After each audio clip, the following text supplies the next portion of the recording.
You have an n8n workflow that's been running pretty well. A lead comes in from a form. The workflow qualifies the lead, enriches the company data, writes the record into the CRM, sends a Slack alert to sales, and creates a follow-up task. Then, someone on the team says, "Why don't we just vibe code this whole thing?" And honestly, it's a fair question. With AI-assisted coding, you can generate a webhook handler, an enrichment script, a CRM update function, and a bunch of data transformation logic very quickly. But the real question is not whether the code can be generated. The real question is, who owns the workflow when the enrichment API fails? The CRM schema changes, a timeout causes partial updates, or the sales team asks why 200 records were updated incorrectly. That's the part most tool versus tool debates miss. n8n probably will not be replaced by vibe coding in serious production environments, but its role is going to change. So the useful question is not, will AI-generated code kill n8n? The useful question is, where should n8n sit in a modern automation stack? And where should AI-generated code actually take over? So let's make the promise clear. This is not a video arguing that n8n is always the best tool for every automation. It's also not dismissing vibe coding. When I say vibe coding here, I'm talking about using AI to quickly generate scripts, functions, API wrappers, small internal tools, data parsers, workflow helpers, and custom components. That is useful. It lowers the cost of building logic that used to require a developer to sit down and write everything manually. But production automation has different requirements than a prototype.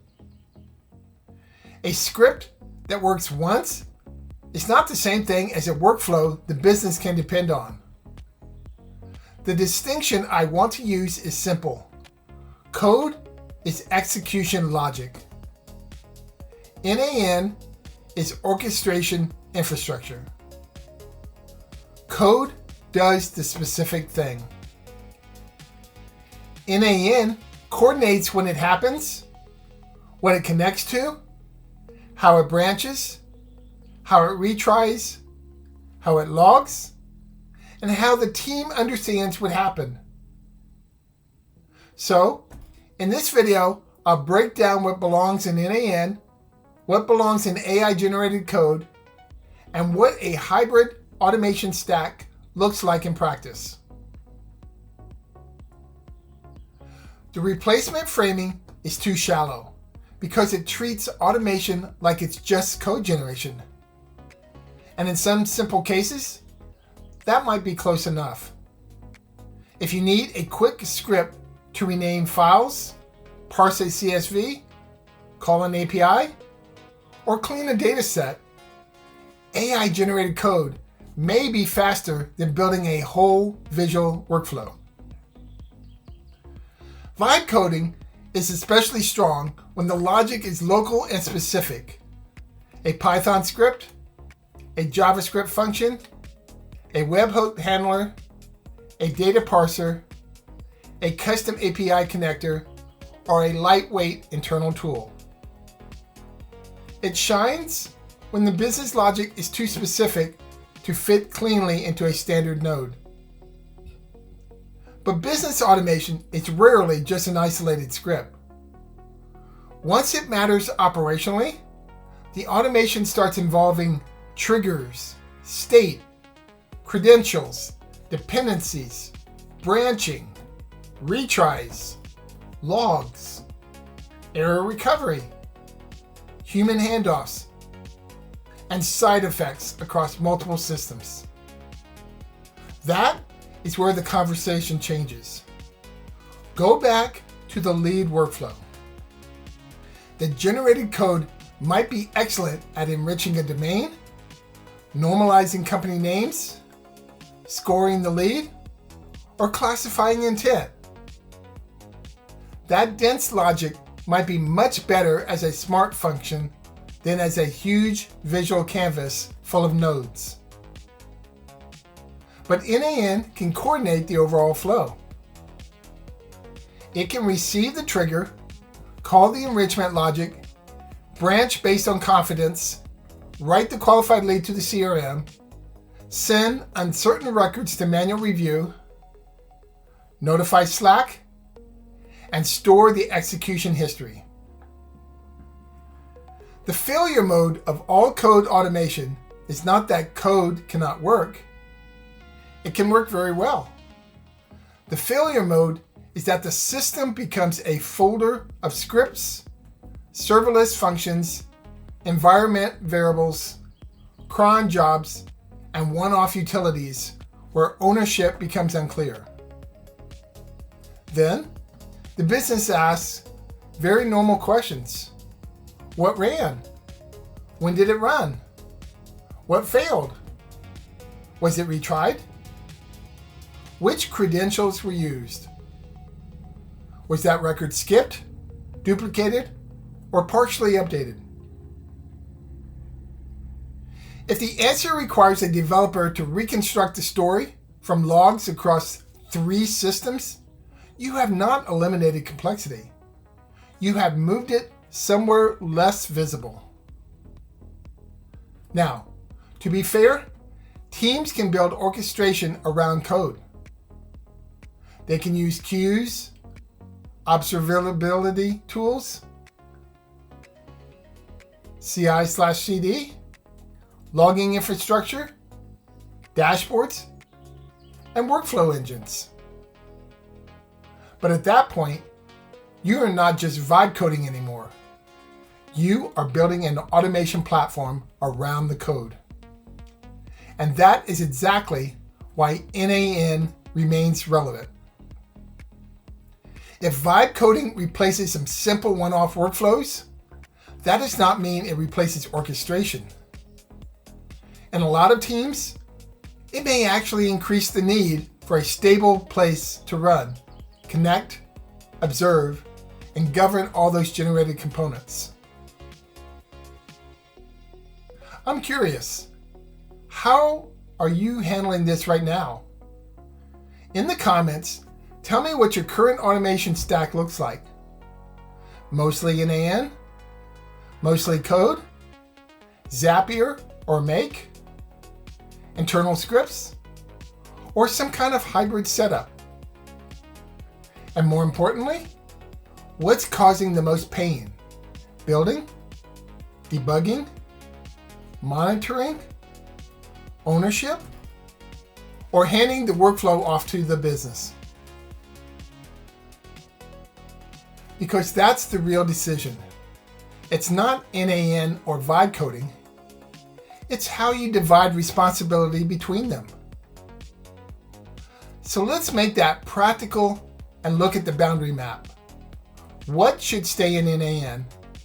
What should move into generated code? And what should not be automated casually at all? Here's the hybrid automation stack model. n8n should own orchestration. That means triggers, schedules, workflow sequence, branching, integrations, credentials, retries, human approval steps, execution visibility, and operational handoff. In that role, n8n is the control plane for the automation, especially when multiple business systems are involved. It gives the team a visible map of what is supposed to happen and a history of what actually happened. AI-generated code should own custom logic that would be awkward, fragile, or messy to build visually. That includes complex transformations, reusable functions, validation rules, custom API calls, document parsing helpers, internal scoring logic, specialized data cleaning, and lightweight services. The goal is not to generate an entire invisible automation system. The goal is to generate components that plug into a visible workflow. So a practical example might look like this. n8n receives a webhook from a form.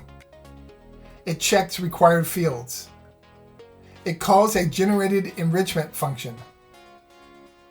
It sends the enriched result into an LLM classification step. It branches based on confidence. It writes qualified records to the CRM. It sends uncertain records to a human review. It logs the outcome. And if something fails, it alerts the workflow owner. In that model, n8n is the workflow map and execution history. The generated code is a replaceable component inside the flow. If the enrichment logic improves, you update that component. If the CRM step fails, n8n still shows where the workflow broke. This is also where the trade-offs matter. Too much visual logic in n8n can become hard to maintain when you had dense transformations, repeated calculations, or deeply nested branching. You end up with a canvas that technically works, but is painful to understand. On the other side, too much generated code can become opaque and fragile when business users need visibility or operators need a recovery path. A strong hybrid design keeps the workflow observable while moving dense logic into reusable code modules. Before deciding where a task belongs, ask a few operational questions. Does this need visibility for non-developers? Does it need retries or recovery? Does it touch customer data, sales processes, billing, or revenue systems? Will someone need to audit what happened later? Is the logic likely to be reused? Is the API interaction unusual? If the task needs visibility, recovery, auditability, or cross-system coordination, keep the orchestration in n8n or another proper orchestration layer. If the task is dense, custom logic, reusable processing, or a specialized API interaction, generated code may be the better component. But don't skip the ownership layer. The more AI-generated code enters your automation stack, the more you need naming conventions, version control, environment separation, secrets management, and clear owners. n8n does not eliminate those responsibilities, but it can provide a visible operational layer where the team can see what workflows exist, how systems are connected, and where custom components are being used. If you want more practical breakdowns like this around AI automation, architecture, n8n patterns, workflow design, and production trade-offs without the generic AI hype, like the video and subscribe to the channel. So, to answer the original question directly, n8n is unlikely to be replaced by vibe coding for serious automation teams because vibe coding solves a different layer of the problem. It accelerates component creation. n8n coordinates the system around those components. The future is not visual automation versus generated code. The future is orchestration plus generated components with clear boundaries between them. But that creates one final strategic problem. If hybrid stacks are the future, how do you avoid building a messy system where nobody knows whether a workflow lives in n8n, a script, a serverless function, a GitHub repo, or someone's laptop? That's the kind of operational question we focus on here. Subscribe for practical AI automation workflow breakdowns that look at architecture, failure modes, ownership, and real implementation decisions. The operating principle is simple. Use n8n where the workflow needs to be visible, recoverable, connected, and owned. Use AI-generated code where the logic needs to be custom, reusable, or too dense for a visual canvas. The teams that benefit most from AI-assisted automation will not be the ones that replace every tool with vibe-coded scripts. They'll be the teams that design a stack where generated code helps them move faster without making the automation layer harder to operate.